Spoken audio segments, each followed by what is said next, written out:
एक बार पूरे ब्रह्मांड पर विजय प्राप्त करने के लिए सभी देवताओं और दैत्यों ने युद्ध शुरू किया। सभी देवताओं ने ऋषि अंगिरा के पुत्र बृहस्पति को और राक्षसों ने शुक्राचार्य को अपना गुरु चुना। शुक्राचार्य को भगवान शिव ने संजीवनी विद्या दी थी। युद्ध के दौरान वो मंत्र की शक्ति से बेजान राक्षसों को फिर से जीवित कर देते थे।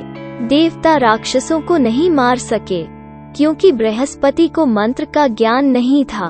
सभी देवताओं ने उनके बड़े पुत्र कच से सहायता मांगी। देवताओं ने उन्हें शुक्राचार्य की बेटी देवयानी को खुश करने के लिए कहा, जिससे उन्हें मृत्यु संजीवनी मंत्र सीखने में आसानी होगी।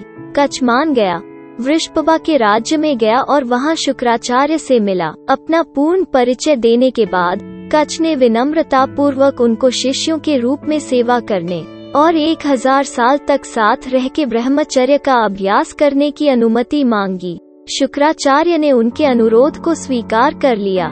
कच ने अपने गुरु और उनकी पुत्री की प्रतिदिन पूजा करके उनका मनोरंजन करना शुरू कर दिया। इसके साथ ही उन्होंने वाद्य यंत्र बजाकर, गाकर और नृत्य करके भी उनका मनोरंजन किया।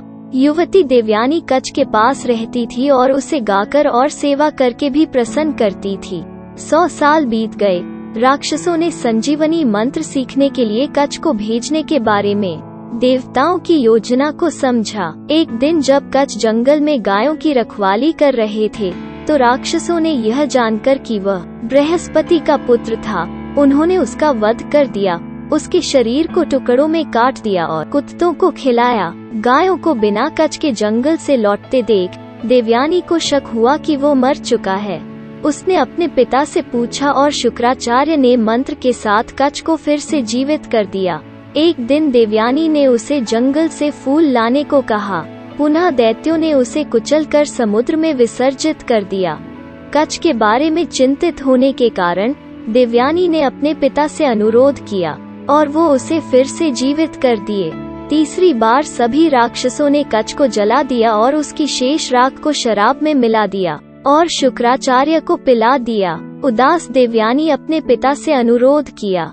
शुक्राचार्य जानते थे कि राक्षसों ने फिर से कुछ गलत किया होगा और अपनी बेटी को सांत्वना दी, उसे बार बार जीवन में लाना बेकार है। लेकिन उस समय देवयानी मर जाना चाहती थी। उसने अपने पिता से कहा कि वो शानदार ऋषि बृहस्पति के पुत्र और तपस्वी अंगिरा के परपोते कच के लिए विलाप करना कैसे बंद कर सकती है, जिसने अपना पूरा जीवन उन्हें समर्पित कर दिया, वैदिक मान्यताओं का पालन किया, अपनी सभी जिम्मेदारियों को निभाया और उनकी सेवा की।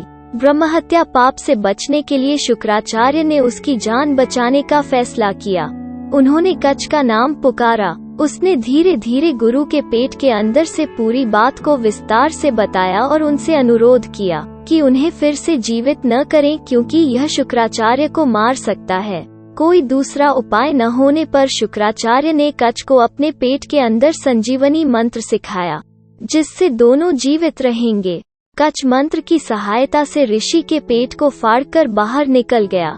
फिर उसने मृत संजीवनी मंत्र को लागू करके शुक्राचार्य को जीवित किया। क्योंकि यह सब शराब के कारण हुआ था, वहाँ शुक्राचार्य ने सभी ब्राह्मणों को मूर्खतापूर्वक शराब पीने की घोषणा की, जो पाप करने के लिए जिम्मेदार होंगे। शुक्राचार्य ने तब राक्षसों को कच को मारने की मूर्खता के बारे में बताया। 1000 वर्ष पूरे करने के बाद कच देवलोक लौटने के लिए शुक्राचार्य से अनुमति ली। उस समय देवयानी ने विनम्रता से कच के प्रति अपने प्रेम का इजहार किया। ऋषि अंगिरा के परपोते, जिस प्रकार आप मेरे पिता की सराहना करते हैं, उसी प्रकार मैं आपके पिता ऋषि बृहस्पति की पूजा करती हूँ। आपकी विनम्रता, तपस्या से आपकी महिमा होती है। जिस प्रकार मैं आपकी सेवा की थी, उसे आप नहीं भूले होंगे। मैं आपसे प्यार करती हूँ, कृपया मुझे अपनी पत्नी के रूप में स्वीकार करें। कच ने यह कहकर उनके प्रस्ताव को अस्वीकार कर दिया कि शुक्राचार्य मेरे गुरु हैं, ऐसे में विवाह प्रस्ताव के बारे में सोचना भी अनुचित है। मैं आपका सम्मान करता हूँ, जैसा कि मैं अपने गुरु के पेट के अंदर रहा हूँ, जो मुझे आपका भाई बनाता है।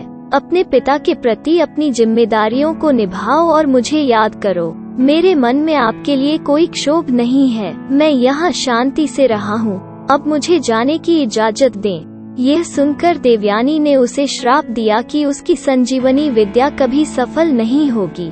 कच्छ ने कहा कि उसने उसे किसी दोष के लिए नहीं बल्कि गुरु बेटी होने के कारण खारिज कर दिया। शुक्राचार्य ने भी उसे ऐसा करने की सलाह कभी नहीं दी, जैसा कि वो श्राप के योग्य नहीं था। उसके जवाब में उसने यह कहकर देवयानी को श्राप दिया कि उसके पूरे जीवन में एक भी ब्राह्मण कभी उससे शादी नहीं करेगा। इसके अलावा कच्छ ने उसे सूचित किया वो किसी और को संजीवनी मंत्र सिखाएगा जो इसे सफल बनाएगा।